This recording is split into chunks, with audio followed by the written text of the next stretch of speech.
So, just gonna do a little morning ride here and kind of want to do a little bit of an overall review after 1,500 miles on the 2025 DRZ4S. This bike is a lot of fun. It's very, very mellow. I really don't have that much that I dislike about this bike. A lot of people are not happy that it doesn't have a 6-speed, but that would be cool. But for me, like, it works pretty good. I don't really run down the highway. If I wanted to run down the highway, I wouldn't have bought a 400cc motorcycle, you know, or at least not a dual sport 400cc. Nah, I'm probably not a 400, but overall, the bike is actually really good. It's super smooth and mellow to ride. The riding modes on it, the A, B, and C,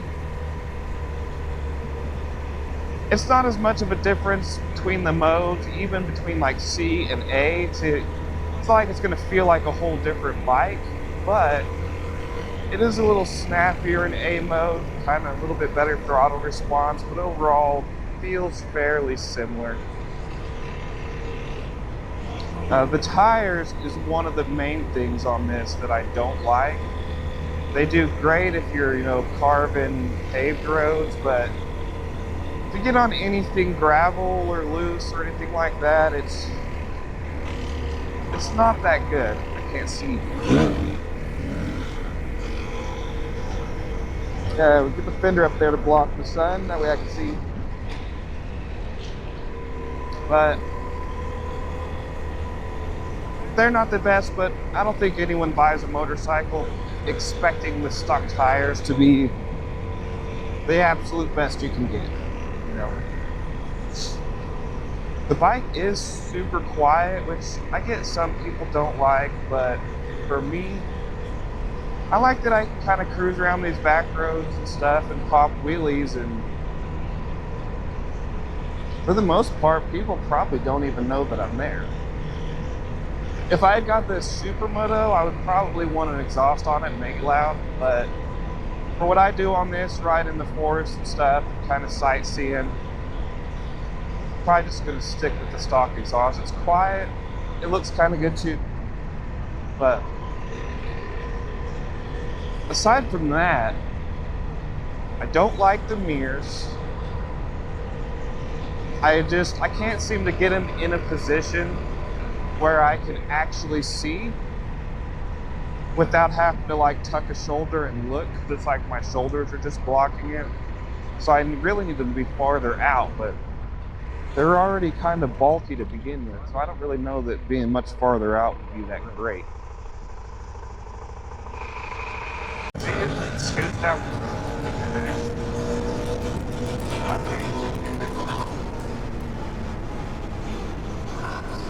Off. This is better.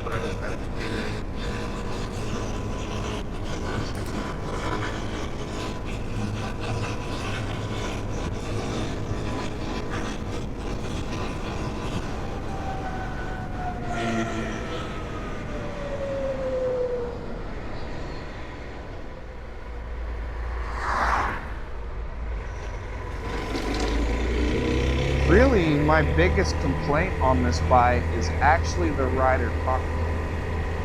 So I'm a little taller than average, but I'm really not that tall, and it's pretty uncomfortable for me.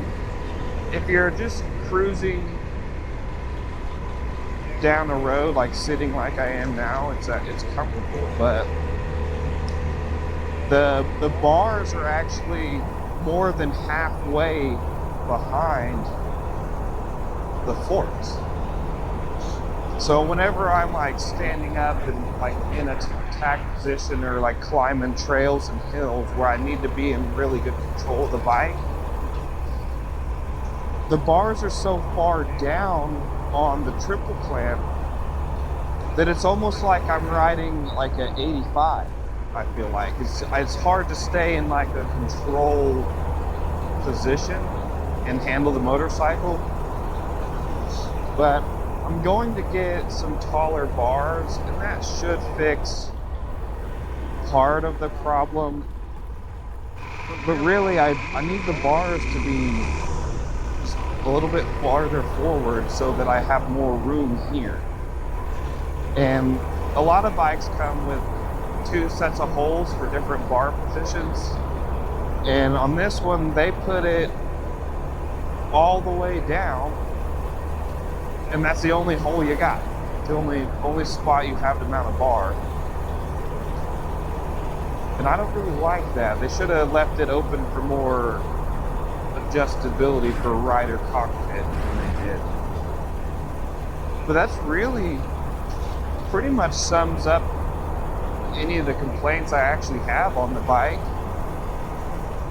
I guess one more would be, it is that bottom mid-range. It's super flat on this bike.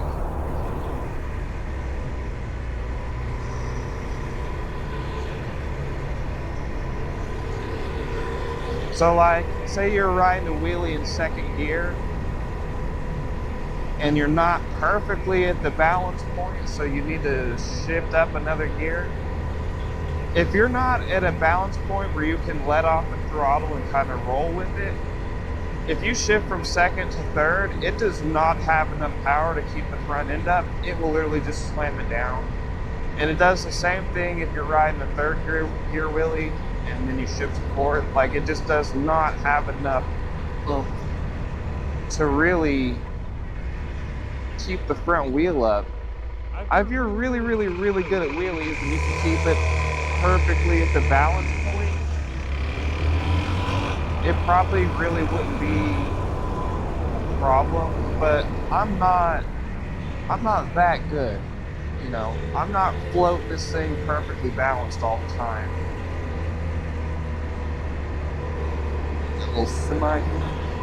So as far as wheelies go, like 3rd gear, to get a wheelie up, I really have to brake the front end hard and dive it down and use the suspension rebound with me yanking while cracking the throttle pretty hard and dumping the clutch to even get this front tire off the ground in 3rd.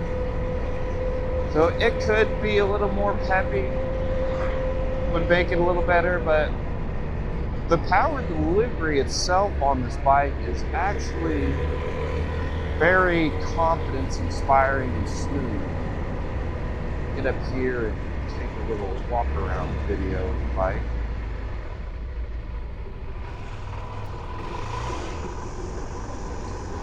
So it's not supposed to be here, but it's owned by the state, which is public property, so I'm looking here.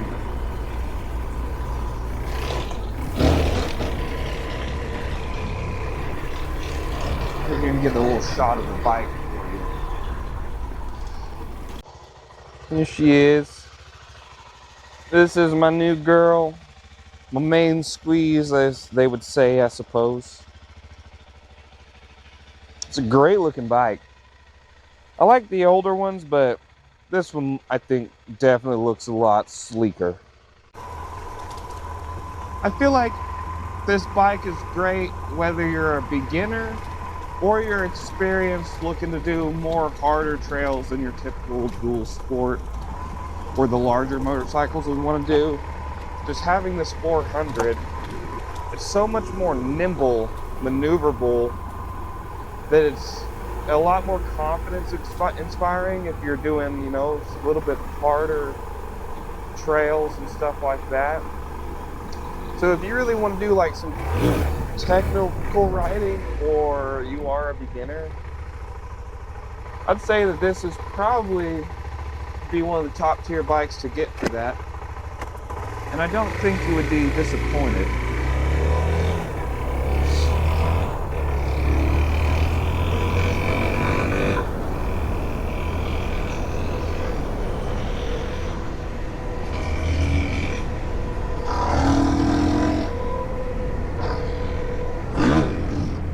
That's 4th right there, will not come up. I'm diving it hard. But I get it in 3rd.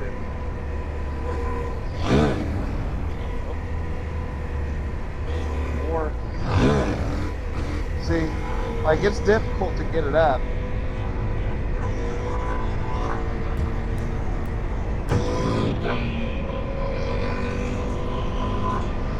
And if I try to shift in the middle of it, it falls so fast, it's just impossible for me at my current skill level as far as wheeling this thing goes to actually shift through the gears while I'm riding wheelie. Also, I think it would help if the bars were farther up, make me a little more comfortable so I can get in a better position to drag the rear brake if I need to. I just feel so cramped on this thing sometimes. But I'll get that figured out one of these days. But I'd give this bike an overall probably a 7.5 out of 10. Great if you're a beginner rider. Great if you're an experienced rider and want something that you can do pretty much everything, including some difficult or technical trails on. Like, it does pretty good if you get different tires. I got some Kinda 270s just came in, so I didn't get those on there, and we'll see how they do. I think it should be a lot better, but I feel like I can pretty much ride this bike without it. I've rode motorcycles my whole life. Raced motocross, arena cross, and the hair scrambles, kind of cross country type stuff. But I feel like this bike is very capable, and me being like an intermediate motocross, arena cross level rider, hair scramble rider, I think I could probably go ride this in a hair scramble race and be all right. Granted, I might rip the mirrors and blinkers and stuff off, but it's capable of it.